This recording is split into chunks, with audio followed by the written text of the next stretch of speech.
Shalom, selamat sahabat, Bapak Ibu pemirsa dimanapun berada. Senang sekali pada hari Sabat ini kita akan mendalami firman Tuhan melalui pelajaran sekolah sahabat. Dan tidak terasa kita sudah tiba pada pelajaran yang ketiga. Dan pada hari Sabat ini sudah bersama dengan kita hamba Tuhan, Pendeta Rio. Selamat sahabat Pendeta. Selamat sahabat Mika. Yang dimana pada hari Sabat ini kita masuk kepada satu pelajaran yang mengingatkan kita kembali bagaimana kasih karunia Tuhan kepada kita. Judulnya adalah peringatan kasih karunia. Bapak Ibu pemirsa, sebelum kita lebih jauh dalam pembahasan, saya mengundang kita untuk berdoa. Kita berdoa. Tuhan Bapa kami yang di sorga, pada hari Sabat ini ya Tuhan, kami siap untuk belajar firman-Mu melalui pendalaman sekolah Sabat. Bersamalah dengan kami ya Tuhan, ajari kami agar kami lebih mengenal bagaimana Tuhan memberikan kasih yang luar biasa kepada kami manusia. Inilah doa kami ya Bapa, di dalam nama Yesus kami berdoa. Amin. Peringatan kasih karunia, itulah pelajaran yang sudah kita pelajari sepanjang minggu ini. Ayat hafalannya tertulis di dalam Yosua pasal 4 ayat 23 dan 24. Dikatakan, sebab Tuhan Allahmu telah mengeringkan di depan kamu air sungai Yordan, sampai kamu dapat menyeberang seperti yang dilakukan Tuhan Allahmu dengan laut Teberau, yang telah dikeringkannya di depan kita sampai kita menyeberang, supaya semua bangsa di bumi tahu bahwa kuat tangan Tuhan dan supaya mereka selalu takut kepada Tuhan Allahmu. Bapak Ibu pemirsa, kita melihat di sini bahwa penyeberangan yang kedua akan dimulai setelah laut Teberau.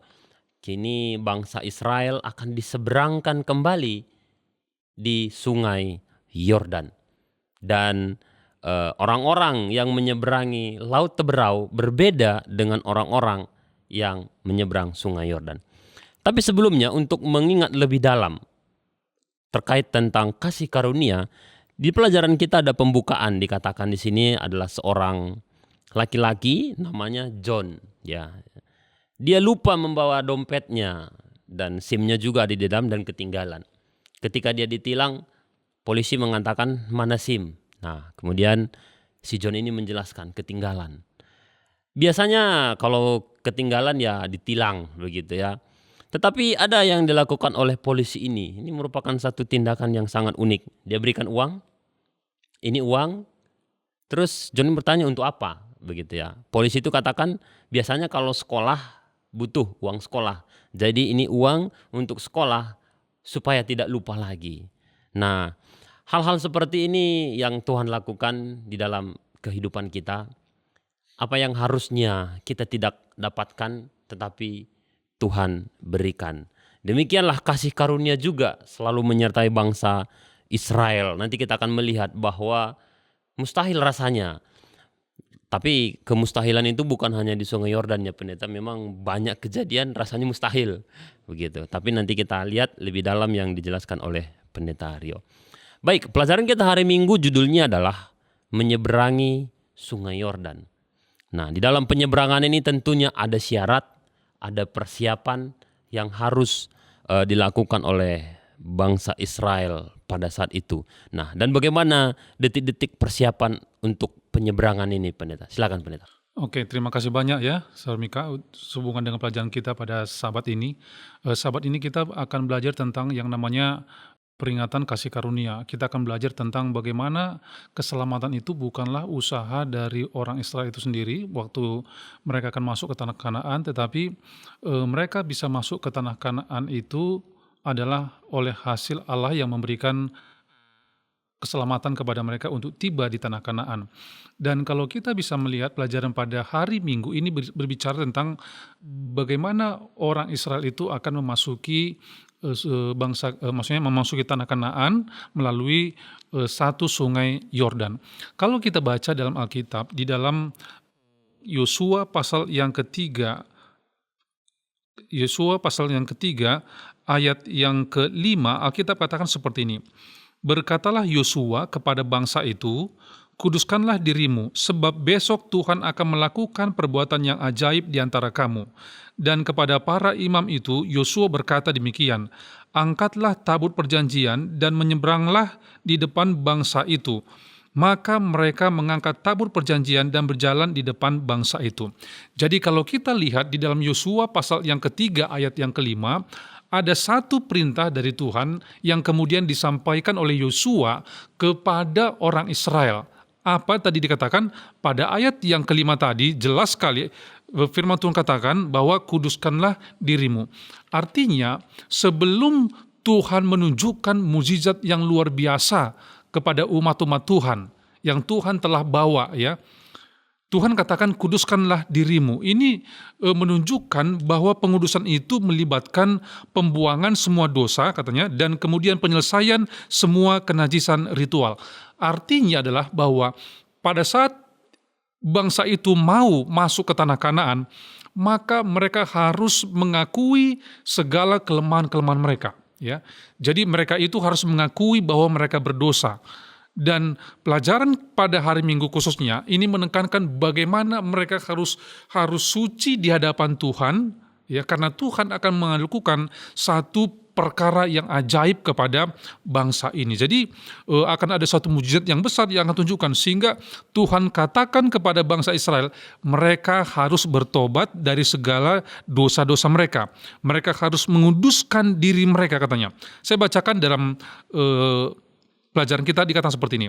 Istilah yang diterjemahkan menguduskan dalam Yosua pasal 35 atau menyucikan itu mengacu pada proses pemurnian yang mirip dengan apa yang dilakukan para imam sebelum memulai pelayanan mereka di tempat kudus. Keluaran pasal 28 ayat 41. Jadi, ya, sebagaimana imam itu masuk ke tempat yang kudus, maka imam itu harus menyucikan dirinya, bertobat terlebih dahulu atas segala kelemahan-kelemahan dan pelanggaran. Baru kemudian dia akan melihat bagaimana Tuhan bekerja. Jadi persiapan bangsa Israel ini berbicara tentang bukan hanya persiapan secara fisik, karena mereka akan berjalan melewati sungai Yordan, tetapi jauh yang lebih besar daripada itu adalah bagaimana mereka harus menyucikan hati mereka. Artinya mereka mengakui bahwa Allah itu adalah pemimpin mereka. Dan kemudian waktu mereka akan menyeberangi sungai ini, ya, katanya ada 3 peralatan yang paling sakral, ya, katanya yang ada juga di kemah suci, ya. Jadi ada tabut perjanjian yang juga akan mendahului mereka, yang mereka akan bawa. Dan kemudian di tabut itu, ya, ada tiga benda istimewa kan yang di situ kan. Yang pertama adalah loh batu yang berisi 10 hukum Allah. Kemudian ada tongkat Harun, ya. Kemudian yang ketiga ada buli-buli berisi mana. Jadi inilah nanti yang akan yang mendahului bangsa Israel untuk berjalan terlebih dahulu, yang dibawa oleh para imam. Dan ya lebih penting persiapannya adalah bagaimana hati mereka, ya, Sarmika, ya, untuk supaya siap untuk masuk ke tanah yang Tuhan janjikan.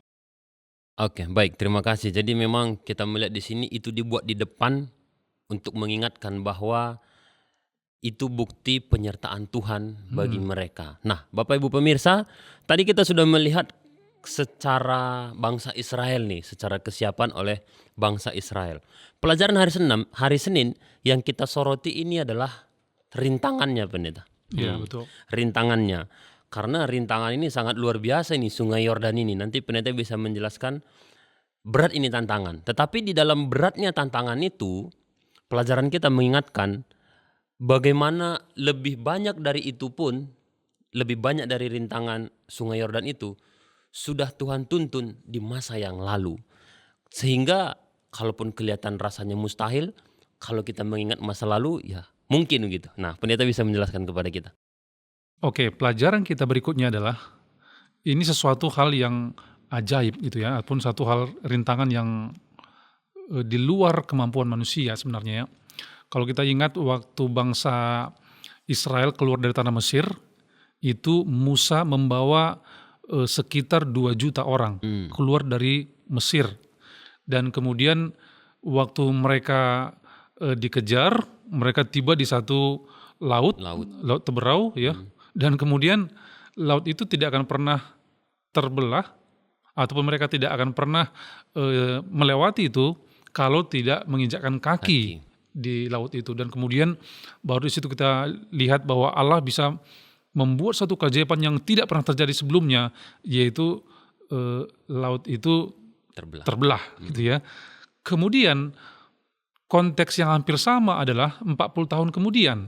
Ya, pada saat bangsa itu akan memasuki tanah perjanjian yang sebenarnya sudah 400 tahun sebelumnya sudah dijanjikan kepada nenek moyang mereka. Oke.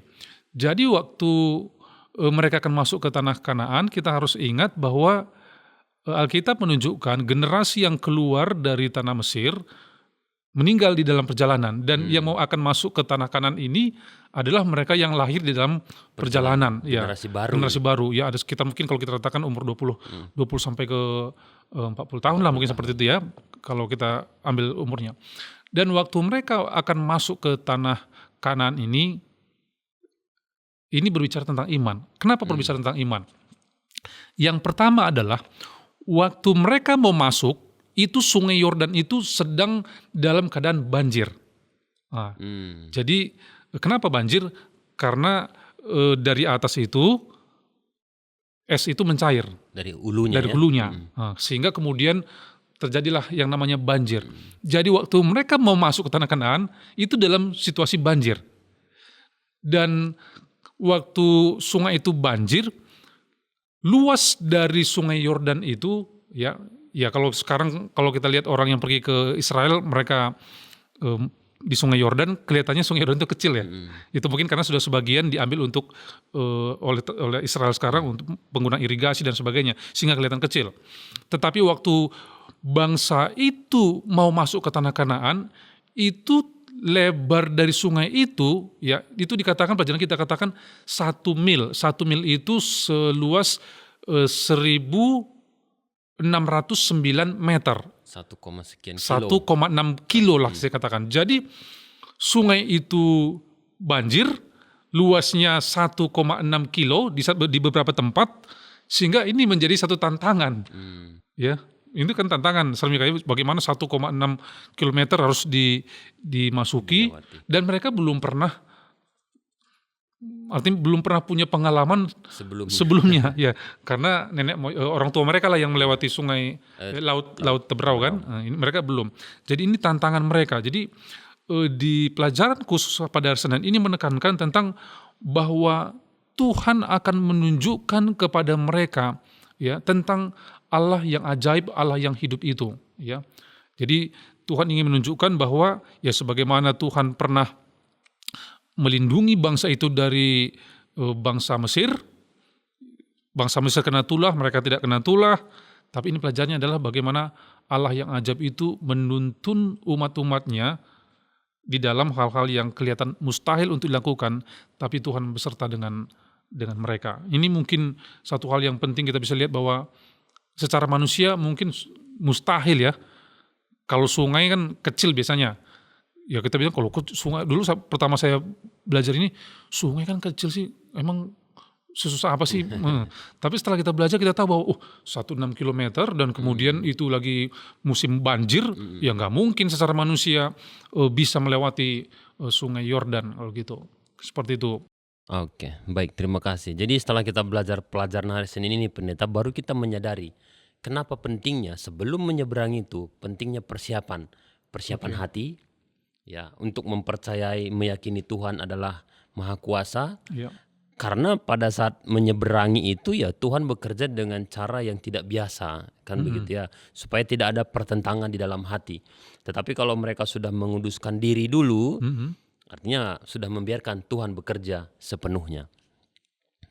Baik, ketika mereka sudah masuk kepada proses untuk menyeberang, ternyata Tuhan ini bukan hanya berpikir singkat begitu ya, sudah seberangkan aja, tidak begitu.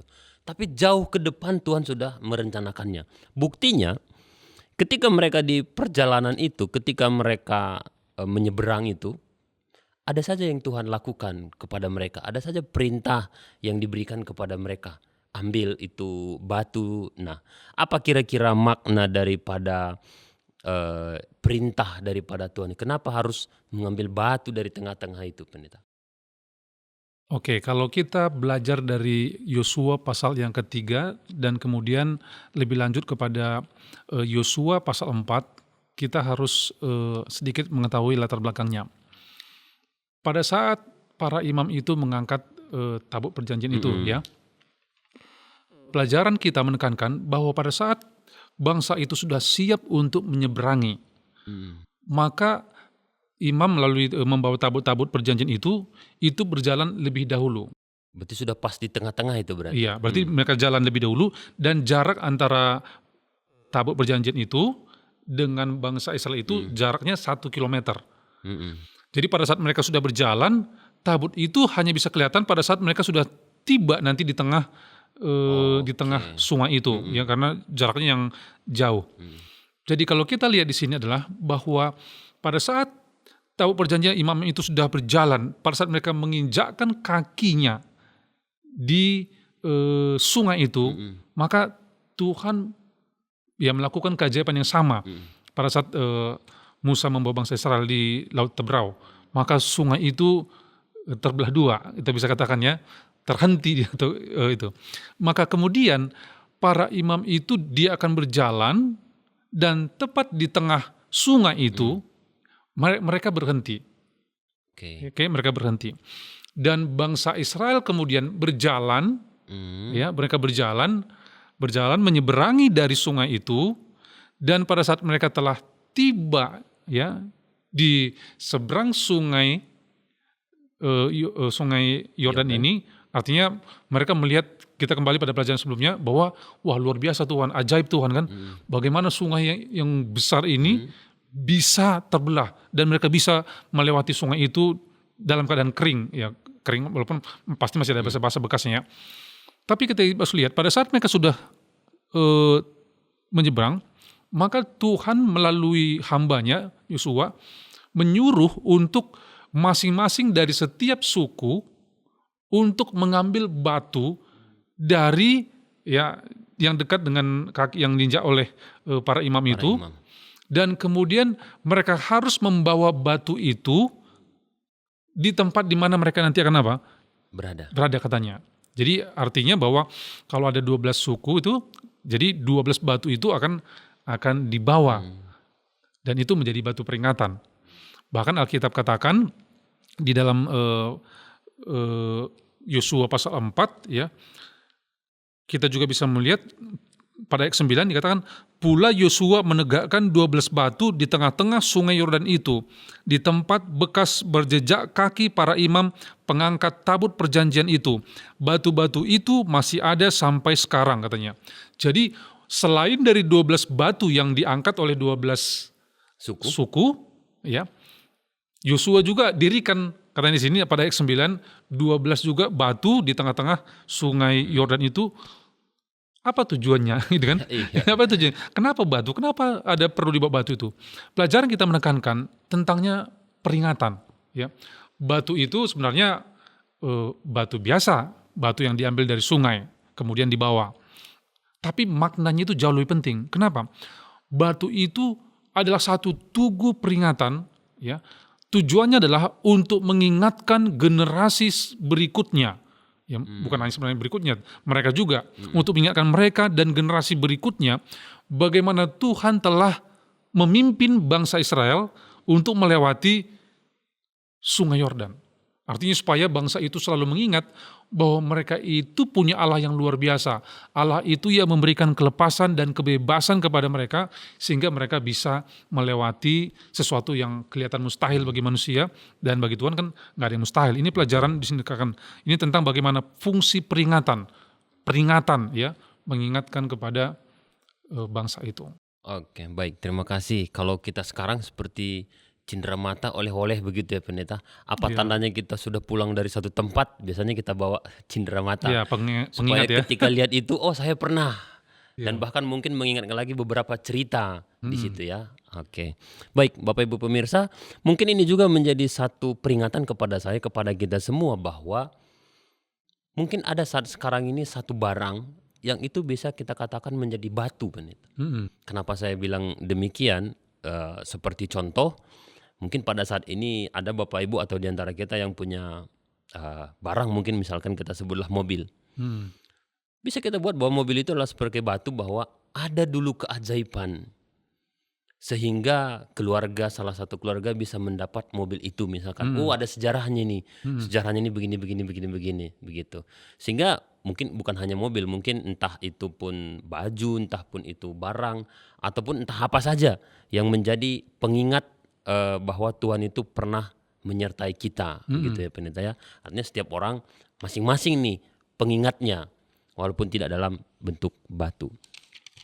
Baik, selanjutnya bahwa di pelajaran hari Rabu ini kelupaan. Nah, ini sepertinya kita akan sedikit membahas sifat dasar daripada bangsa Israel ini yang sempat dikatakan tegar tengkuk. Dan ini juga mungkin mengingatkan kembali bahwa ketika Musa naik ke Gunung Sinai, sebentar saja mereka langsung membuat patung anak lembu emas. Nah, pelajaran kita hari Rabu ini kelupaan. Apa kira-kira yang terjadi ketika mereka ini lupa terhadap tuntunan Tuhan atau lupa menyembah Tuhan, pendeta? Oke. Ini satu hal yang penting ya. Tuhan selalu katakan bahwa kamu harus menceritakan kepada keturunanmu tentang semua yang Tuhan telah lakukan kepada kamu, katanya kan. Artinya Tuhan selalu ingin menekankan kepada bangsa Israel supaya mereka itu menceritakan kepada keturunannya tentang apa yang Tuhan lakukan, ya, supaya jangan sampai lupa. Tapi pertanyaannya, apakah bisa lupa? Ya, tentu pelajaran kita ini menceritakan tentang kelupaan. Kalau kelupaan artinya telah lupa gitu. Oke. Tapi sebelumnya gini, ada pertanyaan yang dapat timbul dari generasi mendatang, katanya. Saya bacakan. Sangat penting karena akan dirumuskan secara pribadi. Apa arti batu-batu itu bagimu? Setiap generasi baru harus dan memahami dan menghayati makna batu ini sebagai, katanya, bagi mereka diri sendiri sebagai pribadi. Iman kepada Tuhan yang membuat mujizat dapat dipertahankan hanya jika setiap generasi menemukan kembali arti penting dari tindakan-tindakan dahsyat Allah ataupun Yahweh bagi diri mereka sendiri. Jadi katanya di sini adalah bahwa pada saat umat-umat Tuhan ataupun generasi berikutnya memahami dan menghayati fungsi daripada batu atau peringatan itu, maka itu suatu tindakan untuk mengingat kembali bagaimana Allah yang dahsyat itu juga bisa memimpin mereka, walaupun dalam bentuk yang berbeda. Oke. Kemudian kita berbicara tentang kelupaan di sini, ini berbicara tentang bagaimana bangsa itu juga bisa lupa. Ya, kita bisa lihat melalui pengalaman-pengalaman bangsa itu kan, setelah mereka tiba di tanah Kanaan itu, berikutnya kalau kita pelajari Alkitab, bangsa itu kan pada akhirnya juga banyak sekali meninggalkan Tuhan, ya. Jadi kalau kita lihat di sini, apa dampak daripada kelupaan itu, ya? Dampak kelupaan itu pada akhirnya adalah gini. Dampak kelupaan itu adalah pada saat mereka melupakan apa yang telah dilakukan oleh Tuhan kepada mereka, maka itu akan membuat mereka kembali kepada penyembahan-penyembahan yang sebelumnya, yaitu penyembahan kepada dewa-dewa ataupun kepada Baal, ya, yang mereka pernah lakukan. Jadi gini, di Mesir itu. Jadi pada saat mereka melupakan Allah, maka mereka akan dipimpin oleh kegelapan. Ini sama seperti kita sekarang, kalau saya tidak bersama dengan Allah dalam hidup saya, artinya saya berada di sisi yang lain, ya, di sisi kegelapan. Kalau tidak berada dalam terang, berarti saya berada di dalam kegelapan. Sehingga di sini katakan, kalau kita melupakan apa yang Tuhan telah lakukan, katanya, ya, kalau kita sudah melupakan siapa Tuhan itu, maka kita akan kembali kepada dosa-dosa lama kita. Makanya kalau kita selalu bersama dengan Tuhan kan, kita selalu ingat, waduh, saya sudah berdosa, kita datang kepada Tuhan minta maaf. Tapi kalau kita sudah melupakan Tuhan, walaupun berbuat dosa, tidak merasa bersalah lagi, seperti dia. Dan ini yang terjadi kepada bangsa ini. Mereka lupa siapa Allah yang menuntun mereka, seperti itu. Oke, baik. Berarti itulah pentingnya tugu batu peringatan itu tadi, ya, pendeta. Betul, ya. Tapi kalaupun demikian tetap aja, ya, ada waktunya mereka kelupaan. Ya. Oke, baik. Pelajaran kita di hari Kamis ini, mereka sudah tiba di seberang atau gambaran di seberang sungai Yordan. Kalau di dalam cerita kita ini, di seberang sungai Yordan itu ya tanah perjanjian. Betul. Nah, di seberang Sungai Yordan ini adalah tanah perjanjian. Namun sesungguhnya apa makna yang mau dijelaskan kepada kita terkait tentang di seberang Sungai Yordan ini, Pendeta? Oke. Pelajaran sekolah sahabat kita ini menekankan bahwa tanah Kanaan itu, ya, ataupun seberang Sungai Yordan itu adalah tempat yang Tuhan apa? Tuhan Janjikan? janjikan kepada bangsa itu. Yang 400 tahun sebelumnya Tuhan sudah janjikan itu kepada nenek moyang bangsa Israel. Dan pada saat mereka akan tiba di seberang Sungai Yordan ini, mereka akan melihat bahwa inilah tanah ataupun tempat yang Tuhan siapkan bagi bangsa Israel. Jadi konteks di seberang Sungai Yordan ini adalah tempat di mana Allah akan menyiapkan tempat tinggal bagi bangsanya. Kalau kita aplikasikan dalam kehidupan kita sekarang ini, ya, kita hidup di dunia yang penuh dengan dosa ini. Dan pertanyaan adalah kemana kita setelah ini? Ya, kita adalah kalau saya katakan bahwa kita sekarang ini sedang berada dalam proses itu, sama seperti bangsa Israel itu juga. Jadi tanah Kanaan itu adalah satu tempat yang dijanjikan Tuhan, sebagaimana Tuhan juga menjanjikan, ya, Tuhan akan memberikan surga, dan kemudian kita akan bersama-sama dengan Tuhan. Itu juga yang merupakan lambang dari seberang itu, ya, artinya tempat yang Tuhan siapkan kepada kita. Jadi tempat kita bukanlah di dunia yang berdosa ini, walaupun nanti dunia kita ini akan dipulihkan oleh Allah, ya, kembali dari Eden kembali kepada Eden, tapi kita akan hidup di satu tempat yang disiapkan oleh Allah, yang dosa tidak ada lagi di tempat itu. Seperti itu dia. Baik, terima kasih Pendeta. Bapak Ibu pemirsa, sebelum Pendeta Rio akan menyampaikan apa yang menjadi kesimpulan pelajaran kita sepanjang minggu ini, kita sudah melihat bagaimana Tuhan menuntun bangsa Israel, generasi kedua di dalam perjalanan ini menyeberangi Sungai Yordan.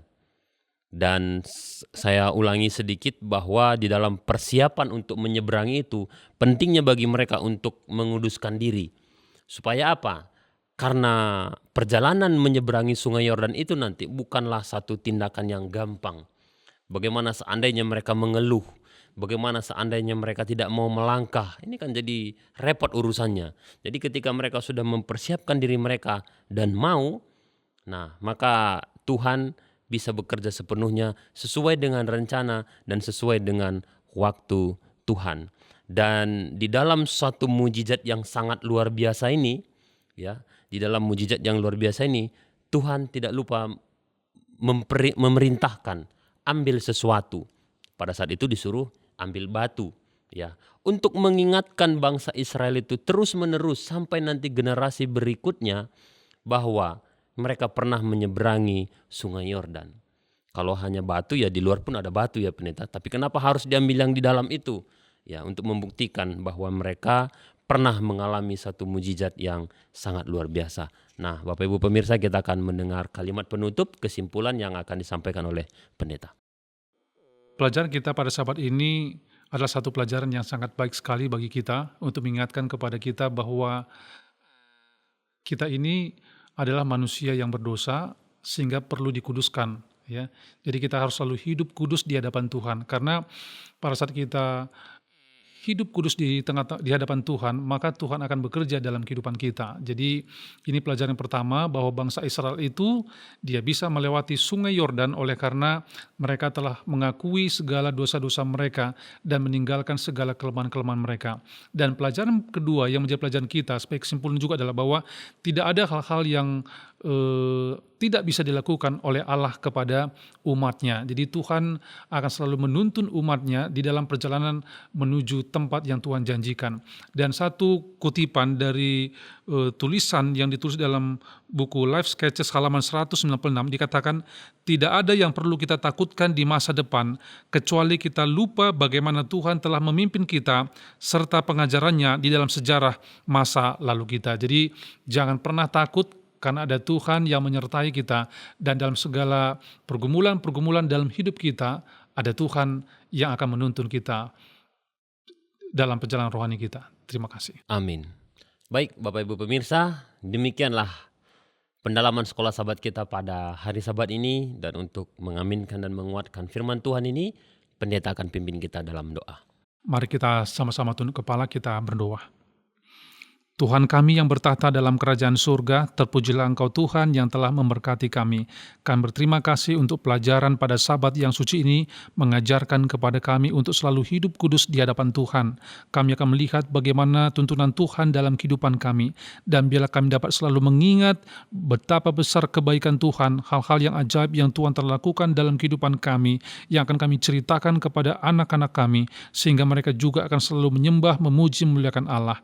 Biarlah Tuhan memberkati kami semua. Melalui pelajaran sekolah Sabat ini dapat kami aplikasikan dalam kehidupan kami setiap hari. Berkati Sarmika dalam kehidupan dan pelayanannya, dalam keluarga Tuhan berkati, dan seluruh umat-umat Tuhan, Tuhan juga berkati. Melalui pelajaran sekolah Sabat ini kami terberkati dan dapat hidup kudus di hadapan Tuhan. Ampunkan dosa kami Tuhan, dalam nama Yesus kami berdoa. Amin. Amin. Bapak Ibu pemirsa, demikianlah sesi diskusi sekolah Sabat kita pada hari Sabat ini, dan kita akan melanjutkan kepada ibadah khotbah. Dan akhir kata kami menyampaikan, selamat Sabat, Tuhan memberkati.